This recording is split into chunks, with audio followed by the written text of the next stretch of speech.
Hey, look, y'all. We coming strong today. Listen, we got Cuttino Mobley. He's here completely unfiltered. As you can tell, he's gotten real comfortable with me. As we brought him on previous podcasts, he's been respectful. He has talked with he's almost reverenced me as a man of God. But man, we had one little weekend encounter, and now this dude feel like he could talk to me any old kind of way. Welcome to the Get Your Shift Together Biz podcast. We got Cuttino Mobley on here. We got Jay on here. We're going to talk fatherhood. We're going to talk sports. Let's get it.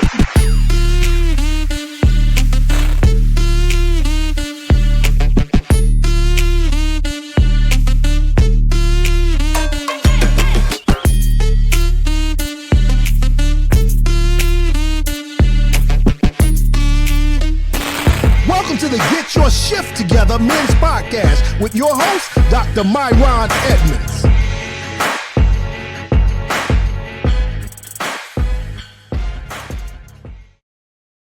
That's right, Dr. MyRon Edmonds. I mean, put some respect on my name. They're giving anybody titles now. It's the crazy.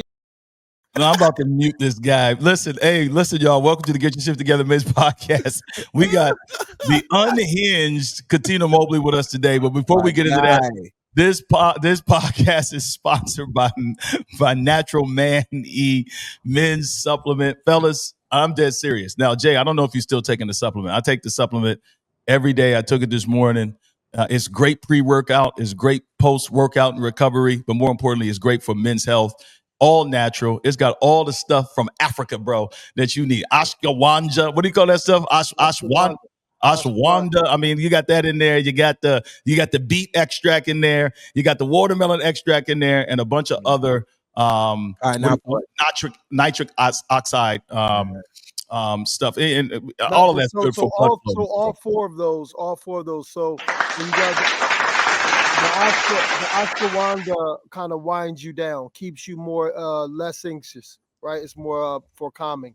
Then the watermelon. I'm just trying to help you out. The watermelon. Go ahead. The watermelon is more for dehydration. The beet is to circulate the blood in the body. All right. And then the last one, it's nitric oxide. We know that. And then that nitric oxide is more for like a hypertension, right? That's more of when more black people, usually mostly black people, when they suffer from a high blood pressure, right? So I'm just kind of helping you understand that, because you have a true athlete and a true health. Man, you an athlete. You ain't no doctor. You see those? Listen, Jay, that's what I'm telling you about these athletes. These guys play full pro sports, and then they think they know it all. They think they know everything, man. Now let's talk to Pastor Mobley right now. Pastor Mobley, give us your theological perspective, man, on the book of Genesis, man. I know you're a well-read man. He probably got opinion on that. Anyway, y'all, go to www.naturalemman.com and put the coupon code in there, circle, if you want to get 10% off. Honestly, it works. It's good stuff. And everything Cuttino Mobley said is good. We call him Cat on here. I call them other names, but I can't use those names on here because use them. Be yourself. No, I've got a reputation to uphold. What we do behind closed doors, that's personal. Jay, listen, man, we decided to bring this guest in off the top. Normally we do our thing, but today we thought it was a good idea to bring him on because he's such a color commentator. This guy he's got a strong opinion. I don't even know how to describe how quickly we have built a relationship with him. But I do recall, if you listen, y'all go back and look at previous podcasts when he's been on here. Notice his temperament. Very mild, very respectful. I mean, he treats me with almost a reverence. This guy spent 1 weekend at the conference, and this guy's talking to me any old kind of way. No respect, none. And you can tell this Negro didn't grow up in the church because he don't know how to talk to a pastor. You can tell he don't know how to talk to a pastor. And guess what? My dad's church was like right around the corner from his house. And he said that he went in. He said he went in there one time, Jay. He said I went in there. I went in there when I touched the water, started boiling, all types of stuff. So I got up out of there. Man said he touched the water. Anyway, Jay, one more thing we got to promote. For those of you who don't know, this devotional, seriously, Jay and I, this devotional we wrote for men, Men's Breakthrough Devotional, doing very well on Amazon. You need to get a copy of this if you're a brother who's trying to experience breakthrough personally, not just professionally, but in every area of your life. Jay, tell him. Come on, tell him. What's your boys? Come on, tell him, Jay. I'm not capping. This is the real truth. Dead up. Listen, shout out, man. Every brother I get close to, I get his book, man. My boy Jamil Davis, DJ Mill, man. Works for Spring Hill Company, official DJ for the Los Angeles Lakers. Mill, man, I'm gonna make sure you get a book, man. Your book is in the mail. Every brother, man, that's striving, doing great things, man, I give a book to, because it's some jewels in this book. It's a daily devotional. It is on the money. Any area of your life, man, I open up this book, and every time I read a day, it touches something that I'm going through. I done read the book twice, and like my inner circle guys I'm really close to, I just kind of gift the book, man, because I just feel like investing in the guys that's around me, my personal strong community. I'm not giving away books to randos. Now, don't y'all random Negroes just come up to me, hey man, can I get a no. It's for the inner circle. All right. But I'm actually working on number 2 right now, my brother. Yeah. So every book that I personally gift a brother to, they text me, they call me, they IG me, hey man, this book is amazing. So not to prolong it, but don't sleep on this book. This is probably one of the best daily devotionals you can have as a man that's moving and shaking, trying to make things happen and empower yourself and get things going in your life. Man, shout out to Boxcar Kid. He said, great book, practical one. I'm still going through it. Yes. Powerful, relatable. Listen, man, and I have got a lot of sports references in here because I'm a sports aficionado, as you know this, Jay. I mean, I know there's not many, people like me who know the game of basketball like this. Even our former NBA player on here has been mesmerized by my knowledge of sports. I've even seen him on a few things. Which leads me to because I really want to move the podcast along because I really want to get into our topic today, which moves me into the man law for today. Quickly. Okay, we got a man law. Man law for today. Man law for today. I bet you whatever man law you have, Cat does not follow it. This guy, I promise you, he moves different, brother. But go ahead. Let's hear this man law. Go ahead. First off, reading my devotional for today. This is not a funny one. It's a serious one that I want to put out there to the community, to the brothers out there. Listen to this man law. Listen, stop procrastinating. Stop procrastinating. If you have an idea, if you have something that you want to get off the ground, if you have a small business you want to launch, do it. Shoot from the hip. Get your resources together, get your help together, get your community together, and get that idea or that feeling or whatever you're trying to launch off the ground. Stop procrastinating. I got a long story, but I'm not going to get into it. I'll just say I had an idea for a couple years. God put some things together. I was able to launch it to a friend, and it's just taking off right now. But if I would have did that a couple years or even a couple, years ago or whatever, it would have got started a little bit quicker. But I believe God's timing is perfect timing. I do believe that. But don't sit on your dreams. No dreams wasted. Don't die in the grave with your dreams. Come on, man. We're going to get a shout out to my daughter. I see that. Get them off. Get your dreams off. Get your ideas off. Get your businesses off. Don't procrastinate. Move now. That's it. That's the most serious man law you've come up with, because some of these other man laws, that's very preferential. They're not based in principle, like crazy stuff. Like this man told me that I should not, when I get a pedicure, that I should not put clear coat on my toes. Now watch this. Yes. I'm telling you, Cuttino Mobley is very metrosexual. We know this. Very metro. His style, man, had bell bottoms on at the conference. Fire. He moves different. Fire. Now listen, you know what? I can't even. Hey, let me say this on the side. Hey, I can't even lie, bro. If I can pull that off. Hey, listen, did you see the wide legs he had on? Yeah. I can't even lie. Them joints, man. You mean the black joints? Like, man, I didn't know we could do that. Them joints was tight. I can't even front. But we know he moves like this. I bet you if you ask him, hey, Cat, do you put clear coat on your toes and your hands? On my hands, not my toes. Thank you.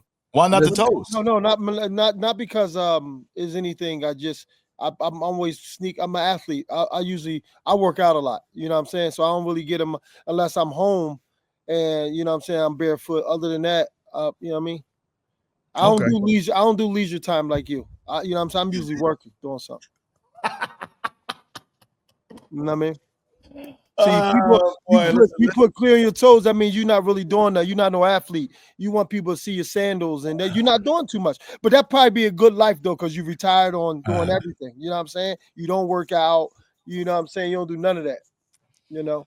Hey Jay, who he talking? Who he talking to? Jay, who he talking to? Listen. You know what I'm saying? Hey, Google me. Hey, Google me, I'm boy. I'm insinuating. Hey, bro, you better Google me. See, go ahead, and Google me, man. I tried. And nothing came up. All right, listen, we're going to talk sports and culture. Honestly, I'm really excited to talk sports and culture today. We're right smack dab in the middle of the NBA. Well, we've just started, I should say, the NBA playoffs. Jay, obviously we root for Cleveland because we spent so many years in Cleveland. You're from Youngstown, Ohio. We got a heart for that city. Good to see what they're doing. But living in Cleveland right now. The team. But, man, we got to talk about them Lakers getting bounced. Your boy, they said ever since Shannon Sharp, man, started saying Lakers in 5, man, then he might have cursed them boys. They got bounced in 5. Man. But, Kat, man, I know you got some takes on that series and maybe some of the other series. Man, we want to just pick your brain a little bit because I know you think a little bit differently than the average person who sits and watches the game. Let's talk of that Lakers game last night, brother. What are we seeing with LeBron? His career, was that a failure on him? Is that another notch against him as not being the GOAT, or do we just see a better team? What are you seeing from Ant? He's talking his stuff. What are your thoughts, man, about this series? I think everything you saw is appropriate, right? It's like age appropriate, right? Ant is a dominant factor, you know what I'm saying? And him being a dominant factor, being 23 years old, he took down the Joker and last year. Right, he took down KD, Booker, right? Sure. He has no fear in him, and it's kind of like old school where I'm going to compete to the ultimate respect. Like that's what Kobe always wanted. That's what Jordan wanted, right? Where I want your best so I can gauge where I'm at in life, right? In this sport that we all love, and a lot of guys are not like that. LeBron's like that, but LeBron is already in his 22nd year. Right. And I was kind of like explaining to you off air earlier about this with LeBron to me, and I'm not just saying the GOAT as far as skill set or whatever it is, right? Because there's other guys in the league that's more skilled than LeBron, right? Kyrie, KD, Kobe, Mike, you know what I mean? Scotty's guys just as skilled or whatever. I think people really don't understand when I say my perspective of LeBron and being a GOAT is his all-around life. Right? You have to. A lot of people are one-dimensional. They just focus on one thing, so they become great at that. So everything else suffers. And I believe in life that once you ask for something or once something is presented to you or you get it, something else has to die. It's kind of like the child that's born, someone in the family dies. That's how life, the cycle of life is. So something has to be taken away from you, right? And we don't know much about LeBron's inner circle as far as how his relationship with his wife. As we can see, it's amazing. His mom, amazing, right? Kids, amazing, right? Businessman, amazing. And then being able to dedicate his life in the past 22 years to give the best product he can on the court. That's why I call him the GOAT, right? Because he hasn't failed at none of those things. It's very hard to get to the championship. He did it, he took Cleveland, 9 years straight or whatever. Well, he went 9 years straight. How about that one? Right. So right now with what they have, the Lakers, I didn't see them winning anyway against long, athletic, hungry, just got beat by Dallas last year, Minnesota Timberwolves. I didn't see that.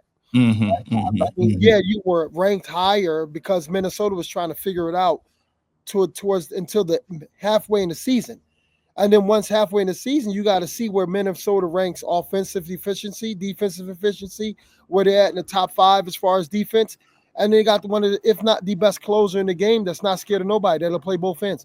So when you assess it like that, it's kind of rude on the Minnesota's part to really think that just because you got LeBron a 22-year veteran in LeBron that they can beat the athletic, young, hungry Minnesota Timberwolves I didn't believe it was going to happen anyway. And that's not a dicking in on LeBron. You can only do but so much, especially when you older. I don't care who you are. I'm gonna give you 4 or 5 really good plays, and then I'm gonna get really tired. That's just life. That is just what it is. Other times always win, man. Yeah, people don't really understand that. That's why Dwayne Wade is Dwayne Wade in 2006 because he had who? Antoine Walker, Gary Payton, Shaquille O'Neal, Alonzo Mourning. You name it. His bench was unbelievable, and they were all veterans, right? He was on his 3rd year. So you couldn't do that with young guys. You would suffer. You might even get in the playoffs maybe. But because you have veterans that can be able to kind of like a whole bunch of dads and uncles around you that can guide you through this tough, vulnerable situation in time psychologically, because that's basically what it is. The psychology of the game starts to ramp up the deeper you go into the season. LeBron would have done that with Luka, but Luka don't play on both ends. So now it looks like LeBron, oh, you're not the GOAT. It's like, no, you are. And I can clip certain moments in games where you see like, whoa, if he was 28, if he was 30, Minnesota wouldn't have a chance because he's so good at doing everything. Just like life, just like his wife, just like his kids, just like his business partners. All does well. Because he has something. A lot of people focus on the IQ, and then there's your EQ, emotional, and then there's your social. He's good at all 3 of those. And when you're on the court and you can do that, that's what you have King James. Let me ask you a question about that because, and I'm a LeBron fan. It's mainly because I was in Cleveland for 15 years. But having said that, I am definitely biased towards Bron. But what I've noticed lately, OGs like you and others are starting to say that Bron is the GOAT long before this season even happened. I heard KG say it. I heard Paul Pierce say it. I heard. I could just pick even your boys from All the Smoke, like they're starting to say. And what I'm hearing is the same thing I'm hearing from you. And I want you to elaborate on this. It's almost like you guys are like in awe that he is able to balance and do all these things, but the longevity, why is the longevity such a tipping point for you guys? Meaning, like, you played the game. So because you played the game, there's obviously some things you understand that because most folks in the streets are like, it got to be MJ by and large. You know what I'm saying? If we watch basketball. And maybe it's because of the eye test. MJ just looks a whole lot better doing whatever he does. Honestly, he walked cooler than LeBron. You know what I'm saying? Everything about him is a cool factor. He's got that aura. But why am I hearing so many of these vets coming out who played with LeBron now saying that LeBron is the GOAT? What is it about that longevity that you were so impressed with? Well, but the one is the discipline, right? He has that discipline. And a lot of guys have discipline for a short period of time. And when you look at him and how he plays the game and what he does, he's great with other superstars, right? And then he's so, and this is not even IQ, this is EQ and SQ, where if this was, like I said before, if this was a younger LeBron, we wouldn't be having this discussion because Luka can be Luka and you wouldn't even see Luka's flaws because LeBron would clean them up, right?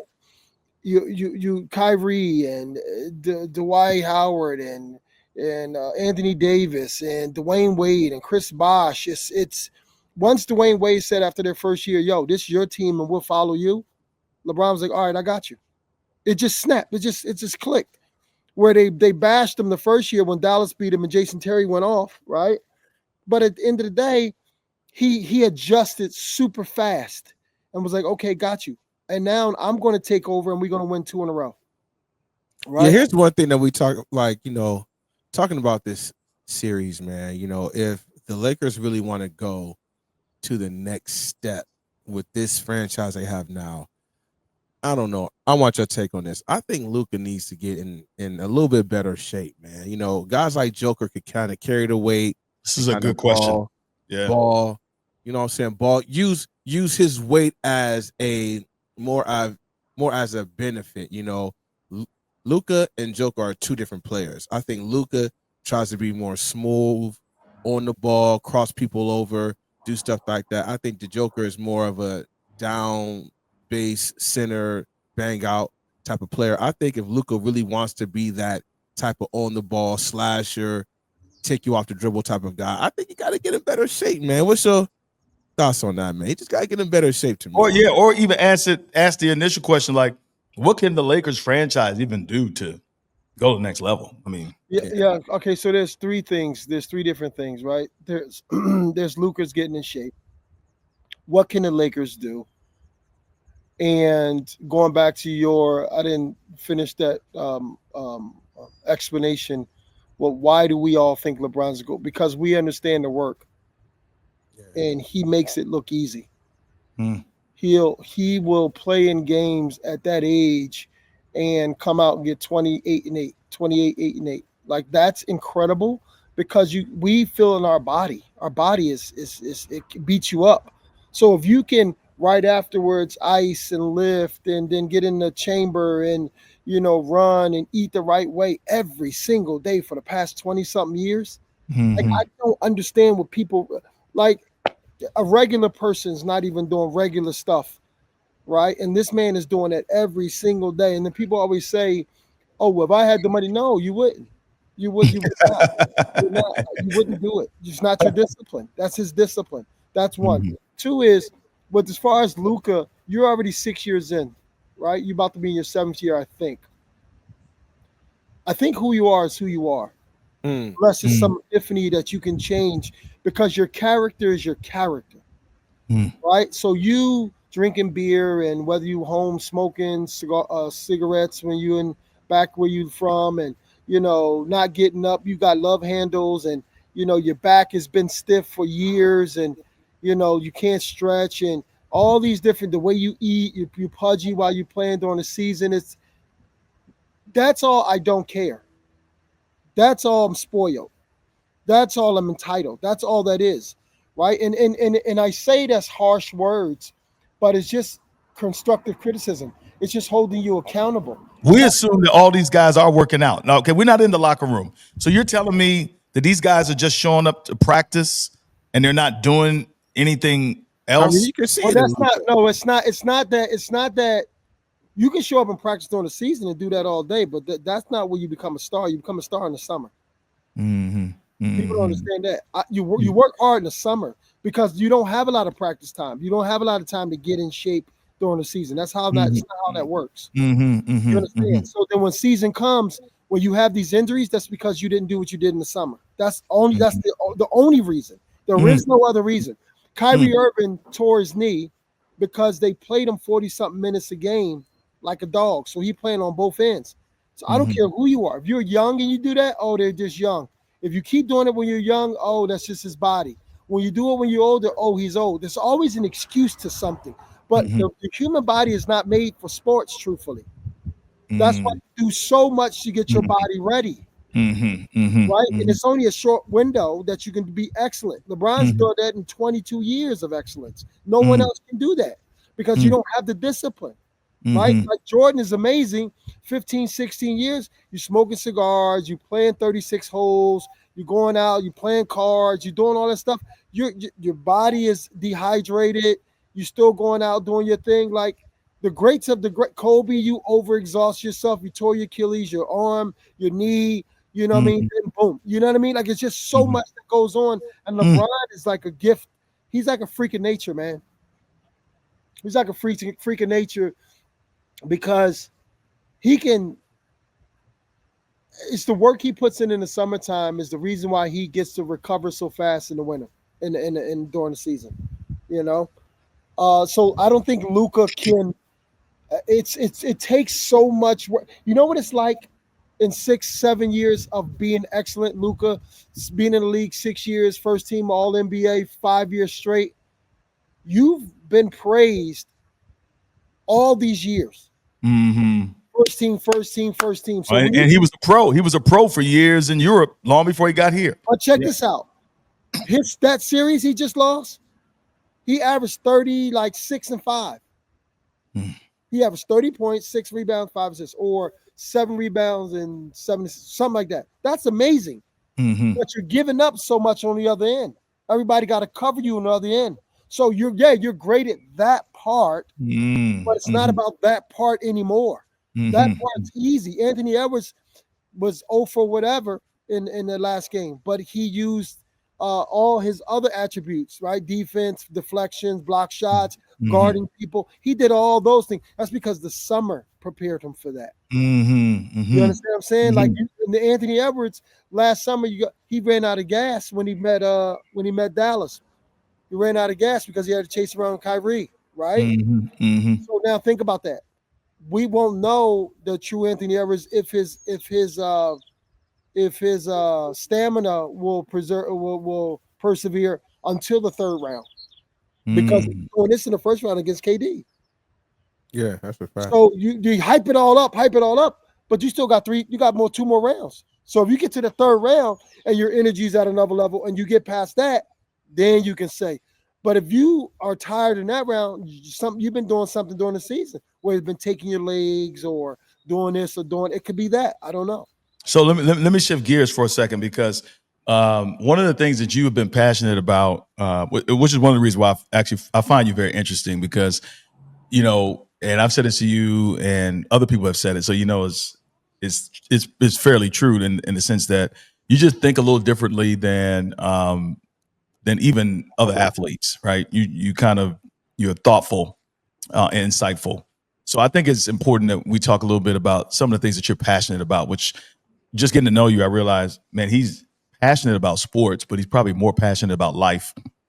And I know that you're a life coach, and I called you. What else did we call you? We called you something architect. I can't remember what it was. Was it social architect, personal architect, something like that?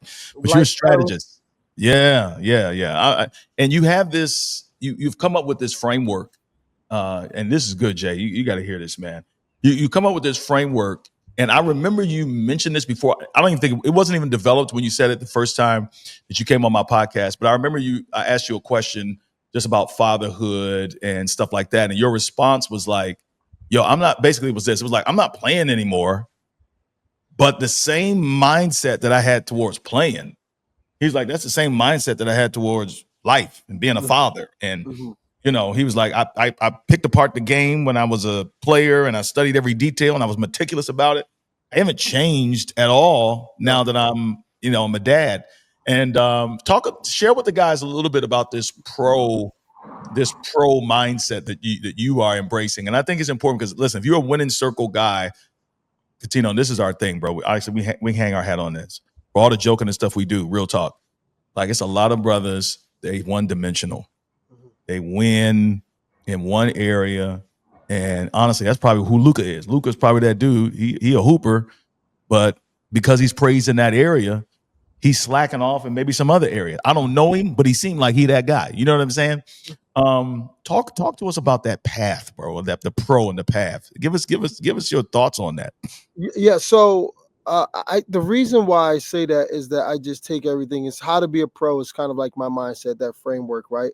A pro in life. I remember when I was fighting for custody of my children, and what I noticed right away, the universe kind of explained to me is who are the kids' doctors, who's the kids' dentists, who's the kids' principals, who's the kids' teachers, right? What are your kids' friends' names? Are they close to them? Are you close to them?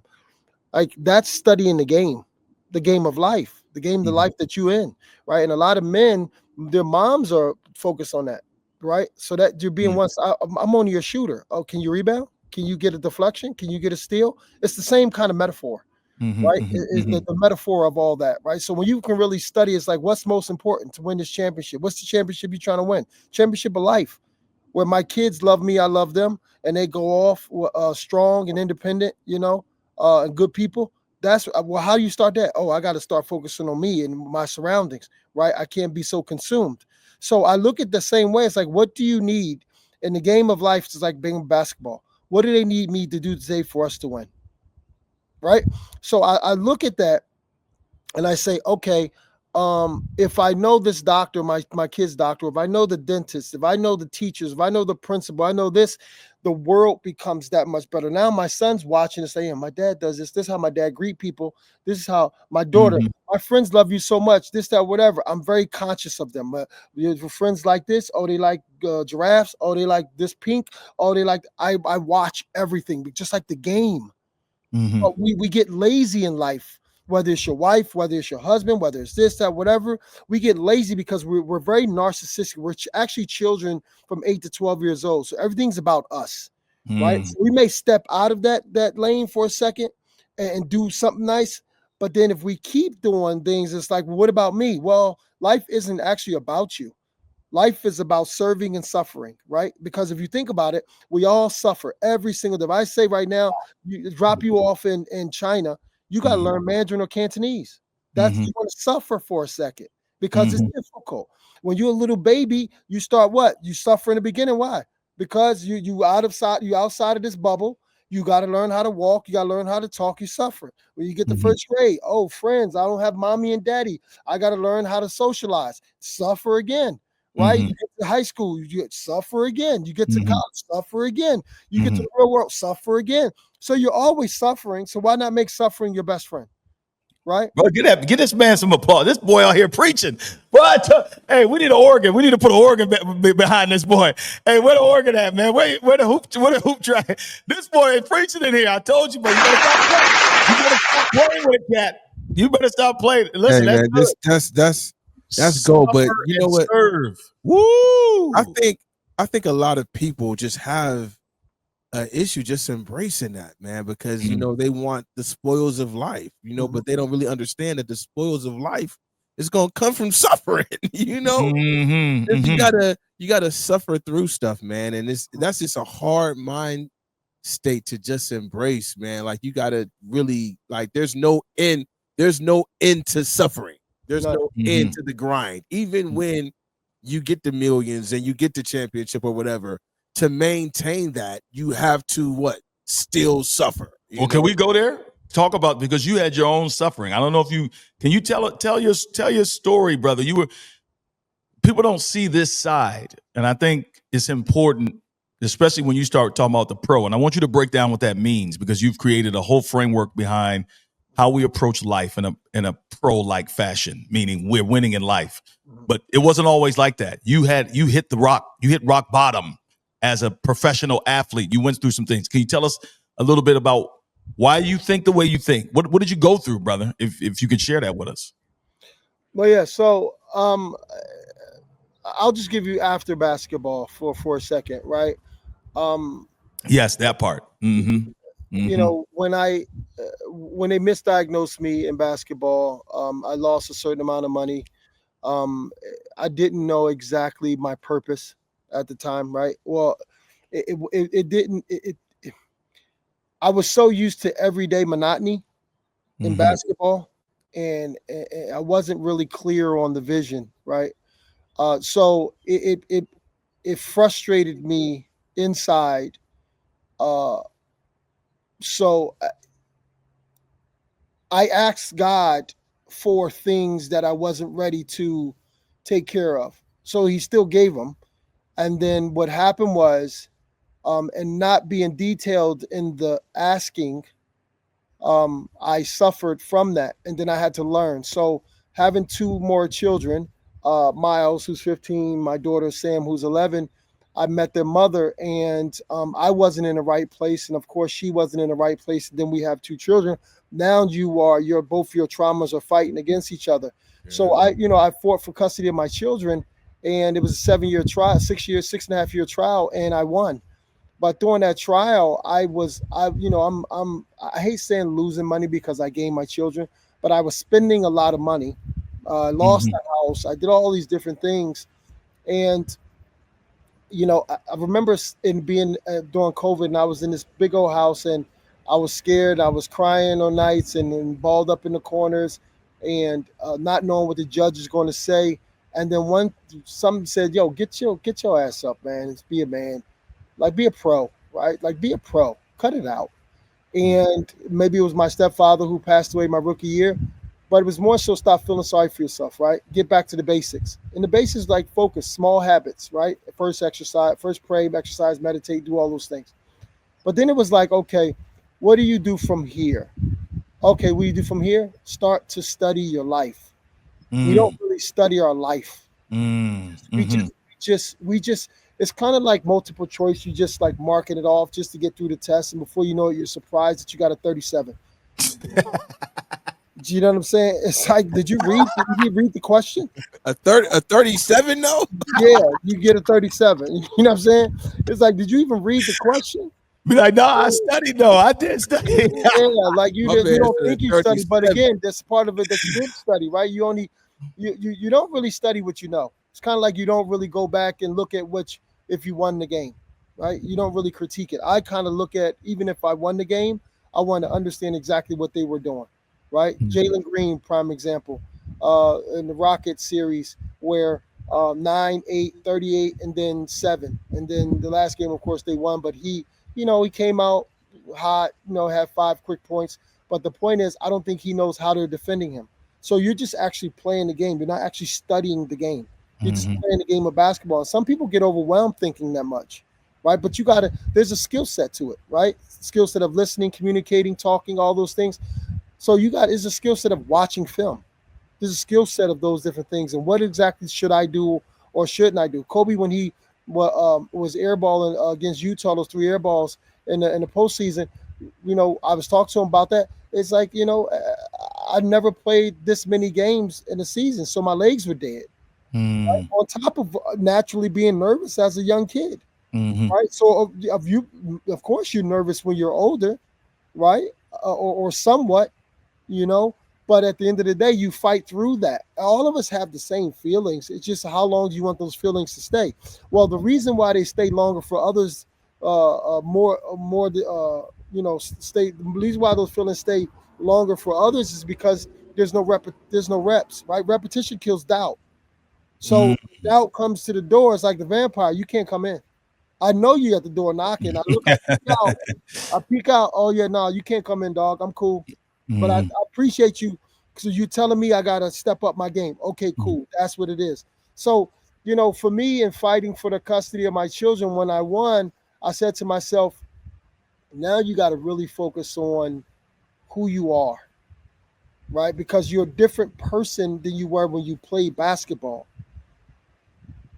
And that's why I commend LeBron James, because he's just an all-around focused individual. Whether it's all around focused individual, right? So, it's like preparation over comfort, right? I don't care how comfortable you feel. Did you prepare? And if you go work out on a Monday and you were really sore after that, you're gonna skip Tuesday and Wednesday just so you won't be sore again. So when Thursday comes, you're gonna be sore again. So just work out Tuesday, work out Wednesday, work out Thursday. That's pro. Or resilience over excuses, right?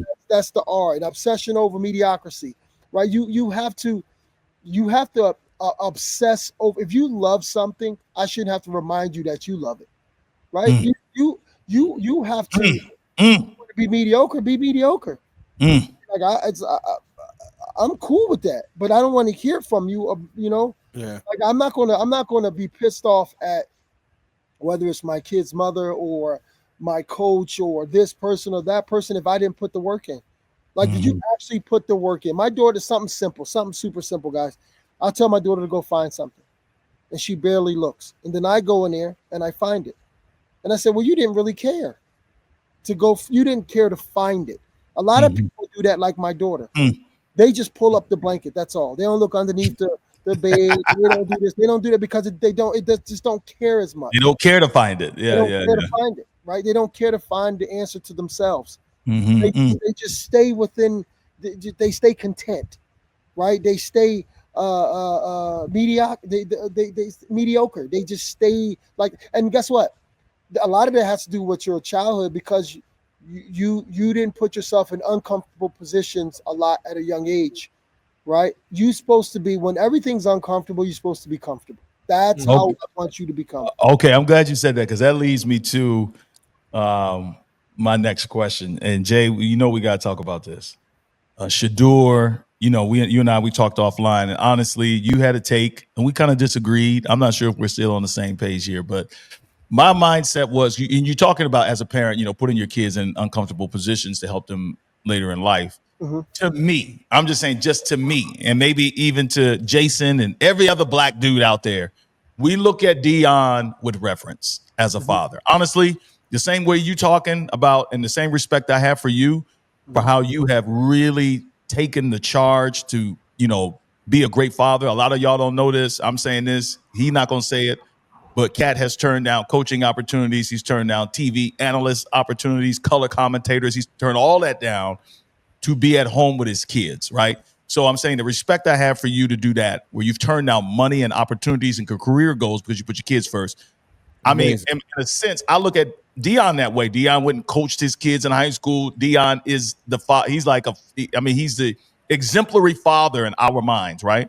Mm-hmm. Then we look at Shador, and we see that Shador, you know what I'm saying, slides to the 5th round. Mm-hmm. And I'm saying, wow, how could this happen? This is a good kid. He come from a good family, good father, respected, the GOAT, if you will, in his position. And maybe number 2 all time in defense, other than Lawrence Taylor. I don't know. I mean, you probably put Deacon Jones in there, and some other people, or Reggie White. But I'm saying, like, he is the consummate professional on both ends, right? To me, he represents and embodies everything you're talking about. And then the NFL sees his son, and I guess because he wears little jewelry and he throws up the roly or whatever, this is what it looks like to us. It looks like, here we go again. Here go that stinking racism. This kid is definitely, I don't know if he's a first rounder, but for dang on sure, he ain't no dang on 5th rounder. You took exception with that take. And I would say you looked at it from a different perspective. I'm just curious to know if you're willing to share that, about how you feel that maybe he sabotaged himself. Because to me, that was a difficult take. No, hold on. Before he starts. Don't say you were saying the same thing. Hold on. Me and Cuttino. Well, first of all, I'm gonna watch what I say, because everybody know my position in Cleveland and what I do. So I'm not gonna. I told myself, I knew this topic was gonna come up, and I told myself I'm not gonna touch this topic. But why? I gotta be a man. I gotta be a man about it. This guy.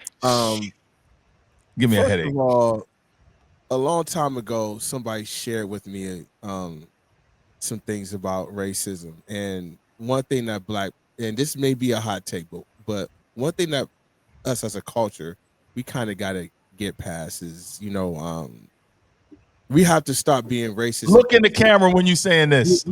We have to start being racist against ourselves, right? Like, I understand that on the top, the owners and everything may be of a different culture and white, but there's a lot of black execs, owners, and stuff in these rooms. We just can't think that at the top is just all white, because it's not.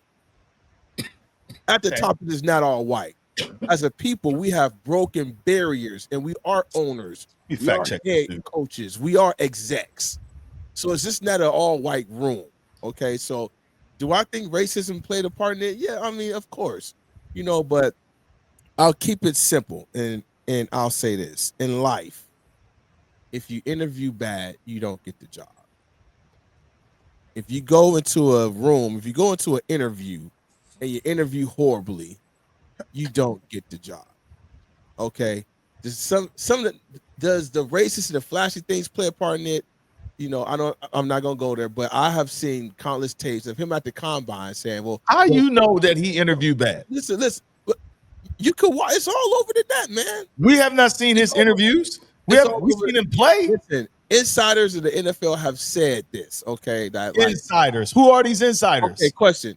Have you seen the clip at the combine? If you don't want to change your franchise, if you don't want to don't pick me. Don't pick me. Don't. I mean. That's confidence. If that's Joe Burrow, we're saying, we love his swagger. We love his confidence. It is confidence. It is. And by the way, there's 75% of the execs in the NFL are white. 25% are black. Okay. Go ahead.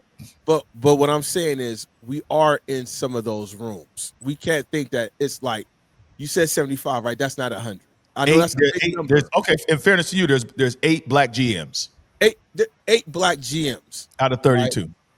You cannot say that we're not in those rooms. We're not having those conversations. Us as a people, we have broken barriers. We have gone past the limitations that they have put on us. And we have say-so in some of these conversations, okay? We do have a voice at the executive level and owner level. We're just not null and void. Is it his fault, or is it the league is racist? Say what you're saying, man. Does the NFL have a racist background? Yes, it most certainly does. It most certainly does. I have even seen some clips recently of he not good. He's saying he's not good enough to have that type of swag. That's what one brother's saying. He's saying he trying to act like his daddy, but he not his daddy. Listen, I have seen some interviews of the beginning of the NFL with the very early owners and some of the racist comments that they have said and things that they've done. So does the NFL have a racist background? Of course. But is that the state of it now?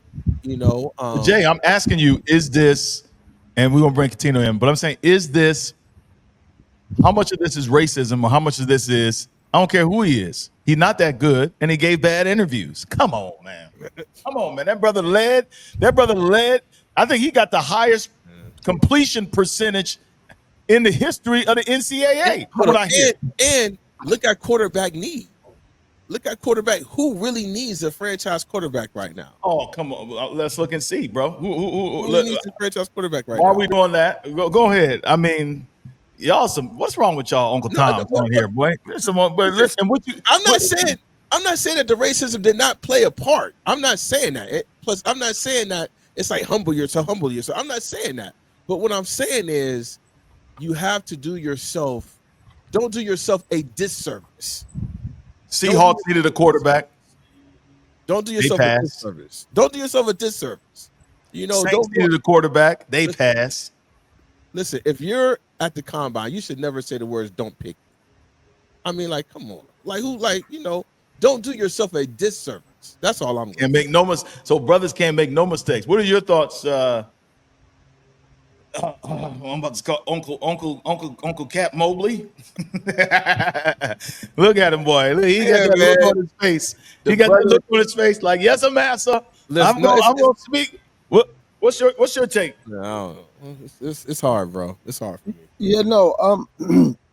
So there's as much as they are related and cousins, as far as bigotry, prejudice, and racism, they're distinctly different. Right, racism is more economical, right? Sure, power. So if they were racist, then he wouldn't get picked at all. No black person would get picked. It'd be just all white, right? So we're gonna go to prejudice and bigotry, right?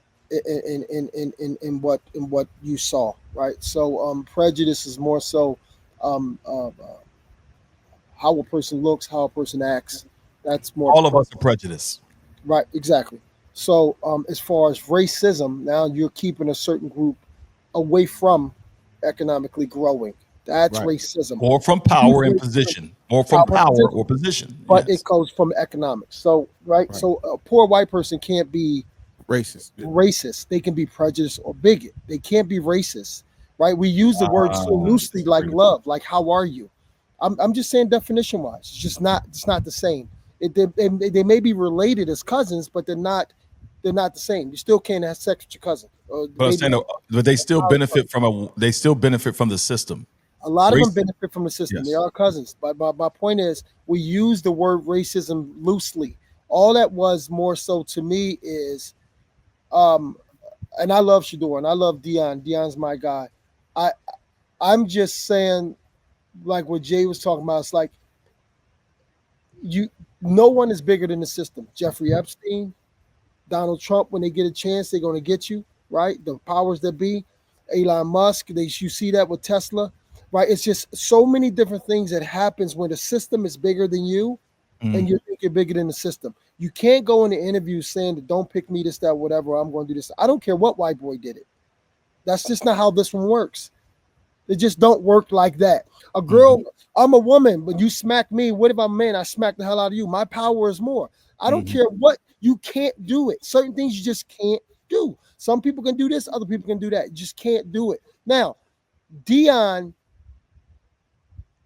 is proven in the NFL in his life that his personality is what it is.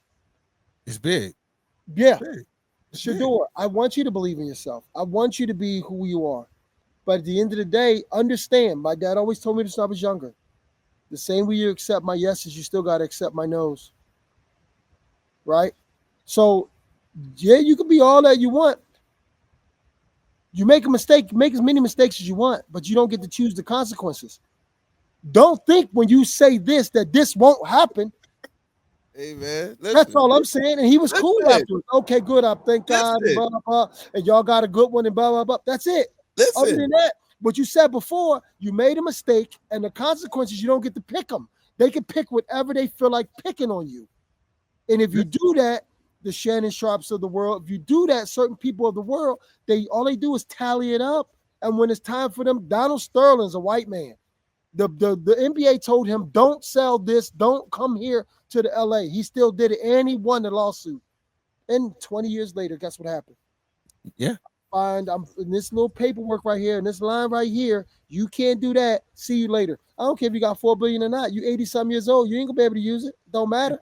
Yeah. Your true power was you sitting half court. That was your true power, and we took it from you. So, what is the lesson to be learned for a man? I mean, is there anything that we can extrapolate from this experience as men, character-wise? Because I don't know. Just my opinion. I'm saying, as a father, and obviously, we are speaking from a very perfunctory surface. We don't know, right?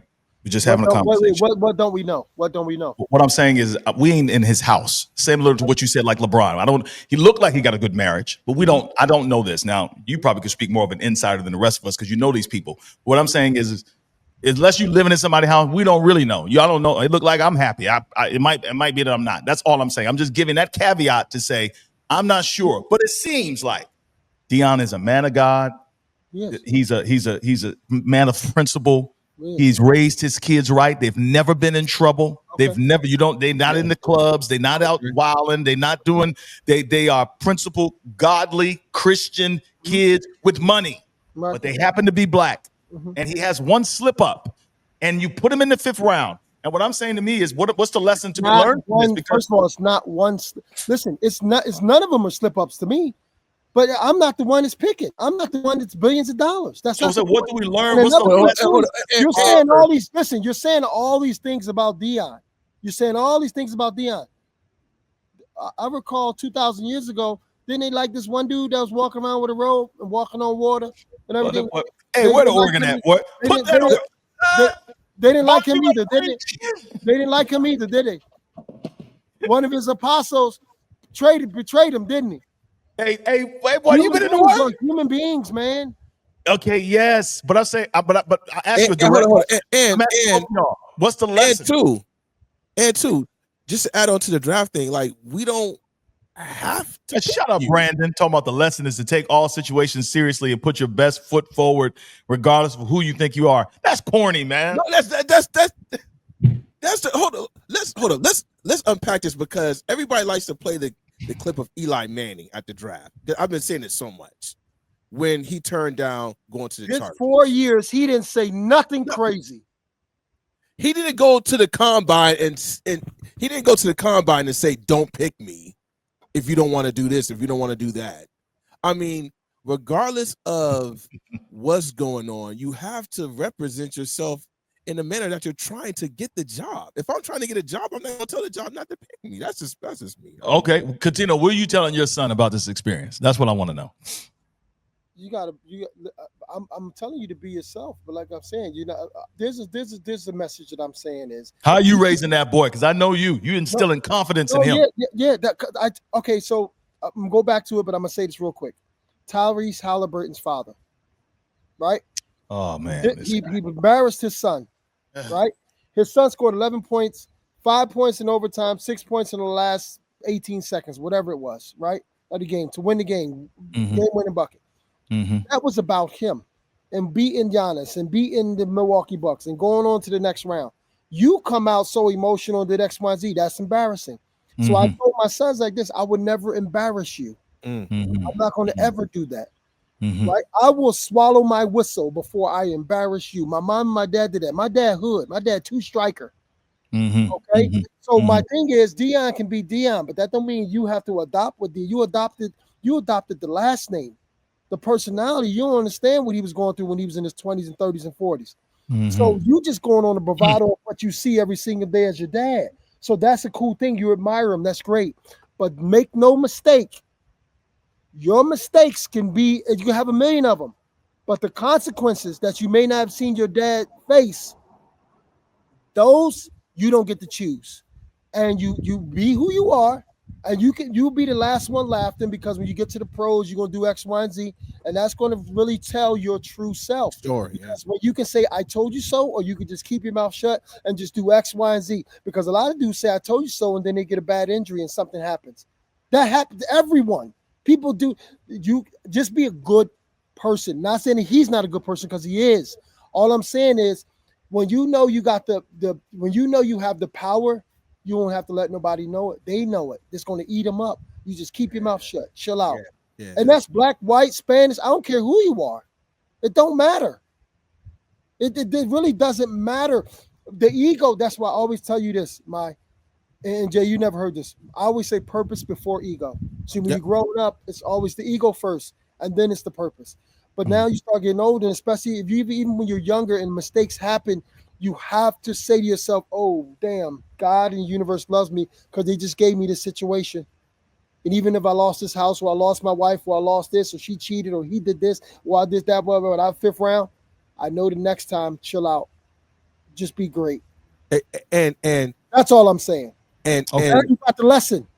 As soon as he touched down, in Cleveland, what did he do? He did the right thing. He tried to do the right thing. And that's all it comes. He would have done that regardless. But that's all it comes down to in a nutshell, man. But you don't know. By the way, he's in the right. If there was a city, he's in a perfect situation. He's in the perfect city. He's in the perfect city. He's in a perfect situation. He's in a perfect situation. They got the third top 3 best defense in the league. Yeah, he's one of the best front lines in the league. Perfect. You got an offense. All you need is a quarterback. Perfect. All right, let's get a take. I want to get a take on y'all. Who's going to be the starter in September? I think him. He's going to. If he don't start the first game, by the third game he'll be starting. Yeah. I think the city, Flacco is a veteran, but Flacco will throw 5 interceptions in a game. My point is, he sells jerseys. Yeah. Yes, he does. He's already he's number 3. I think he's number 3 already. It's about the money. Yeah. It's about the money. So you selling jerseys, I got to put you on the field. The city of Cleveland is not going to let him the sit. third or fourth game. If he don't start the first game, third, fourth game, he coming in. Yeah, that's the city of Cleveland is not going to let him sit. You know who I feel bad for? I feel bad for Deshaun Watson. He's done. I mean, not just for the injury, but the fact that Shador is there. Like they moved on from him already, but he done, bro. But like I said before, he is in the perfect situation. Yeah, he is. He gets a chance to learn from Flacco. I don't even think Deshaun Watson wants to play anymore. Really? Yeah. Too many. He posting videos like he's training out of his mind. I know, but there's a difference with hunger, lasting hunger, like LeBron James. Your hunger has to last. You can't just be starving and once you eat, you fall asleep. Right? Like you like he was in that situation. Hold on, wait. Say that again, man, because that was a jewel. Say that again. You can't be what? Say that again. It was all right. Yeah, say that again. You can't be hungry and once you eat, you fall asleep. You can't be starving and once you eat, you fall asleep. Oh, man. Right? So, what does that even mean? What does that even mean? It's too deep for me. I don't even know what it means. I know it's okay. I got you. I'm your friend now. Listen, so my point I'm trying to make is a lot of people they get certain money. NBA players, LeBron James showed you. There's a lot of people when they get the money, they chill out. A lot of guys in NBA with a contract year, they work hard that summer so they can get the money and then they sit down again. Mm-hmm. That's eating when you're starving. And then once you eat, I'm comfortable. I'm falling asleep. I'm not gonna be who I was no more. All right. Hold on one second. We need to get an organ on him. We about to close this podcast out. We got a couple rapid fire questions for you, Cat, before we end. But I got to push something real quick. So y'all hold on one second. Hey, listen, fellas. Thank you for joining the Get Your Shift Together Men's Podcast. Yo, we're trying to help brothers to win in what matters. There's a lot of you feeling this conversation. You're feeling just the whole idea that I need to be a pro. I just need to be better at life. And there's a lot of us who are winning professionally. You might even have a little money, but as I heard one person say, some of y'all so broke, all you got is money, or just fill in the blank. You so broke, all you got is this, that, and the third, but you're one-dimensional, right? And publicly successful, maybe you got the reputation, but privately you're struggling. How do you put those things together? I've been there, done that. I was the pastor who everybody loved, but I was a failure to my family. I was a failure, honestly, to myself. I was a failure to God. And so, man, I had to figure it out. And I teach 3 principles, which I call 3 strategies to men's personal breakthrough. How do you win in what matters? Some of you are winning, but you ain't winning in the stuff that matters the most. Do me a favor and register right now for this free masterclass so I can teach you these 3 principles. You can get out of your own way. You can stop self-sabotaging, and you can finally be that dude that you know you're supposed to be, not the dude that people want you to be. There's a big difference, and that's why a lot of us don't have the peace that we want. I know it. Most brothers here, more than anything else in the world, probably more than sex, you want peace, bro. And some of y'all don't have that because you're just totally disconnected from who you are as a man. Can I help you, bro? Do me a favor and sign up right now for this completely free masterclass by going to the website. The website is www.winningscircleconference.com/breakthrough. www.menswinningscircle.com/breakthrough. One more time, www.menswinningscircle.com/breakthrough.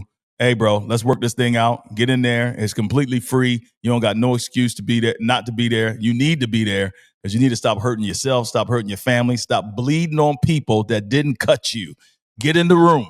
3 proven strategies to end the struggle between public success and private failure. Go to the website right now and register, www.menswinningscircle.com/breakthrough. All right, we're getting ready to wrap up this amazing podcast that we've had today with Jay and with our guest, Cuttino Mobley, who I think used to play in the NBA at some point. Was a bucket. Was a bucket. Was he? He was a bucket on the court and in the video game, baby. I used to get work. Now, you know, that's true. I ain't told him that, but I ain't gonna lie. I used to get the Houston Rockets, and I had Stevie, you know what I'm saying? I used to cook niggas. I keep boy.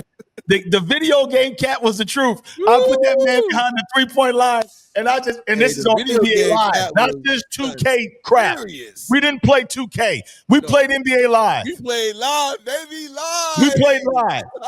Me and my brothers used to get in fights. Somebody said, Cat used to, this brother, he from Houston. He said, Cat used to cook for my Rockets. Don't sleep. Dude, bro, you was in diapers, man. Get on out of here, bro. NBA Live, Cuttino Mobley used to drop 40 and 50 on dudes in the game. Yo, man. Shoot. All right, let's do it.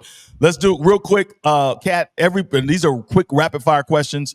We try to pay tribute to legends, so we do a legends recognition. I want to take a moment right now. Jawanza Kunjufu passed yesterday. Rip Kawanza Kunjufu. He is the foremost father of studying of black boys. Brother wrote multiple books out of Chicago. This dude was phenomenal. Been on Oprah Winfrey Show, etc. He is the truth. I just want to pay homage to him right now. He is a legend. I'm doing what I'm doing because I'm standing on the shoulders of Jawanza Kunjufu. Anybody else? You guys want to recognize any legends? Anybody that passed? Anybody that's living? That's an influence in your life. Real quick. Yeah, Kobe Bryant, man. We brought up Kobe, man. This podcast. Brother gone way too soon, man, but very much a legend, man. Just want to give him his flowers. Facts. Cat. My stepfather. 100%. Hear you say that all the time. All right. We got a faith and family recommendation. Yo, so what we do at this point, Cat, is we just give recommendations for families, for, all brothers are watching this. So, man, what's a quick tip you got for a brother in the family? I'm going to give some real quick. Yo, I have what I've been doing lately. I didn't go to another level. So I used to have boundaries for phone, right? So when I got home, I would not be on my phone. But bro, it's so hard, bro. It's just I'm addicted to the joint, to be honest with you. So lately I've been trying the no scrolling thing. And boy, that joint has been great. All I want to say is the brothers, listen, try to create some boundaries for screen time, not only for you, but for your kids. Read the book, Anxious Generation. Trust me when I tell you this. It'll be life-changing for you, but you need to get a hold of that thing. Some people think the most dangerous place in the world is North Philly. Nah, most dangerous place in the world ain't Southeast DC. It ain't Youngstown. It's them damn devices that your kids have in their hands. Trust me, it's more dangerous in the virtual world than it is in the real world. Any of you fellas, y'all got any recommendations for them, family-wise, anything off the top of your head? Yeah, man, for my married brothers out there, man, do not sleep on that date night, man. Do not sleep on that date night. That's my wife just got in the monotony of just raising these kids and just living life, and we didn't have and crashing out and crashing out on each other. We didn't have a date night for years. We recently just took the time, man, every Thursday to at least just go out and get some dinner, man. It probably can't be a full night, but just, you know what I'm saying, spend some time with each other, quick date night, come back to the kids, man. It's been phenomenal for us. Baby, I can't wait to see you later. So, yeah, date night. It's Thursday. That's right. It's date night. Thursday is date night, boy. Yeah, we're going out tonight. Talk to us, Kat. Yeah, I told Kat, by the way, all the good church women out there, all you good sisters who love the Lord, know how to get in there, cook a good meal, know how to pray for your man, P-R-A-Y and P-R-E-Y. Come on in here, somebody. I got you. Hey, I told my boy Kat that I'm going to hook him up with a good church woman, Jay. I'm going to find him a good woman of God. He don't believe it's possible, but I'm telling him that I got Jay, peace out on Kat, talk to me, man. What you got? What you got for us, Kat? What you got? No, listen, this is for everybody. Whether you husband, wife, single, whatever it is. Don't wait till the room is dark to listen to the blind man. Another jewel. Don't miss that one. No one likes to be guided by the blind man until the room is dark. You be humble enough to ask questions, right? Be a student enough to listen well, right? Whether it's your wife, whether it's your husband, whether it's your kids, whatever it is, someone's teaching you something. Make sure you're paying attention. Okay. I mean, the brother got some gems, man. He got some gems. I can't. It's the linen 2-piece suit. It's the linen 2-piece. It's the Obi-Wan Cuttino Mobley. It's the linen 2-piece. I like that. The brother, he pulled up on me in the linen long piece. He got multiple of them joints. And by the way, I got 4 different colors. I just saw these for whatever reason. Isn't it crazy how you see a car, or you see one car? You see a car that you're looking for a car, or maybe you get a car, and then all of a sudden you start seeing everybody with the same car, same color. Man, now that I've seen him rock that, man, for whatever reason, bro, on my TikTok, these outfits keep coming up. Yeah. These outfits keep Hey Jay, I might pull one out on you. Come on, dog. Come on over here, dog. Come on over to your boy. For whatever reason, when you put them joints on, you just be dropping gems. Hey, man. He take that joint off. He like a regular man. Yeah. That's why I keep it on. That's why I keep it on. Can't put me on. All right. All right, man. We out of here, man. Much love, y'all. Peace.